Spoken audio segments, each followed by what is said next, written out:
ഈശോ തന്റെ ശിഷ്യന്മാരെ തിരഞ്ഞെടുക്കുന്നു. തനിക്കിഷ്ടമുള്ളവരെ തന്റെ അടുത്തേക്ക് വിളിച്ചു എന്ന് രേഖപ്പെടുത്തിയിരിക്കുന്നു. തന്നോടുകൂടി ആയിരിക്കുവാനും വചനം പ്രഘോഷിക്കുവാനും പിശാചുക്കളെ ബഹിഷ്കരിക്കുവാനും വേണ്ടിയാണ് ഈശോ വിളിച്ചത്. തന്നോടുകൂടി ആയിരിക്കുക എന്നതിന്റെ അർത്ഥം ദൈവത്തെ ശ്രവിക്കുന്നവനായിരിക്കുക എന്നുള്ളതാണ്. ദൈവത്തോടുകൂടി ഇരിക്കുവാനും ദൈവത്തിൽ നിന്നും പുറപ്പെടുന്ന ആ പരിശുദ്ധാത്മാവിന്റെ വിചിന്തനങ്ങൾ ഹൃദയത്തിൽ സംഗ്രഹിച്ചുകൊണ്ട് ജീവിതത്തെ നിയന്ത്രിക്കുക എന്നുള്ള ഒരു പ്രത്യേകമായിട്ടുള്ള ഒരു വിളിയാണ് തന്നോടുകൂടി ആയിരിക്കുക എന്നുള്ളതിന്റെ അർത്ഥം. നമ്മൾ പരിശുദ്ധ ആരാധനയിലും കുർബാനയിലും ഒക്കെ പങ്കുകൊള്ളുന്നവരാണ്.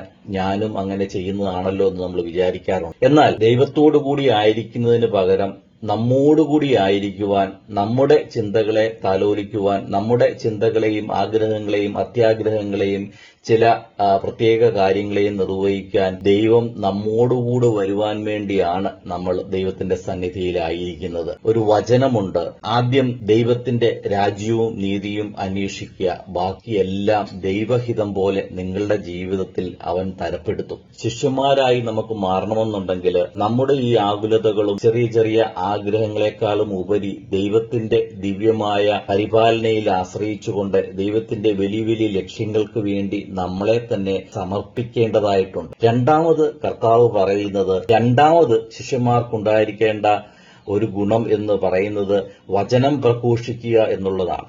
എന്താണ് വചനം? ഈശോ തമ്പുരാൻ തന്നെയാണ് വചനം. ഈശോ മിശിഹ തന്നെയാണ് വചനം.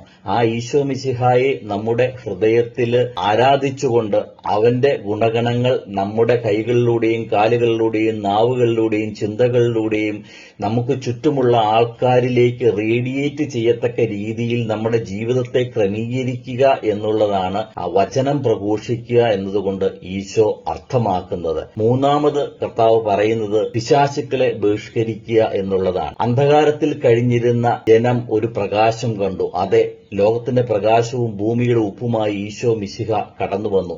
ആ ഈശോയെ ഉൾക്കൊള്ളുന്ന നമ്മൾ ലോകത്തിന് മുമ്പിൽ ഒരു പ്രകാശം തന്നെയാണ്. പൈശാചികമായിട്ടുള്ള മാനസിക പിരിമുറുക്കങ്ങളെയും പൈശാചികമായ ലക്ഷ്യങ്ങളെയും തോൽപ്പിച്ചുകൊണ്ട് ദൈവികമായിട്ടുള്ള ലക്ഷ്യങ്ങൾക്ക് വേണ്ടി നമ്മൾ നമ്മുടെ ജീവിത സാക്ഷ്യം നൽകുകയാണെങ്കിൽ തീർച്ചയായിട്ടും നമ്മൾ പിശാചുക്കളെ ബഹിഷ്കരിക്കുന്നവരായിരിക്കും. നമ്മുടെ തന്നെ വ്യക്തി ജീവിതത്തിലും നമ്മുടെ കുടുംബത്തിലും നമ്മളായിരിക്കുന്ന ആ സമൂഹത്തിലും വളരെയേറെ ബലഹീനതകളും മാനുഷികമായിട്ടുള്ള എല്ലാ കുറവുകളും ഉണ്ടായ സാധാരണ വ്യക്തിത്വങ്ങളെയാണ് ഈശോ ശിഷ്യന്മാരായി വിളിച്ചിരിക്കുന്നത്.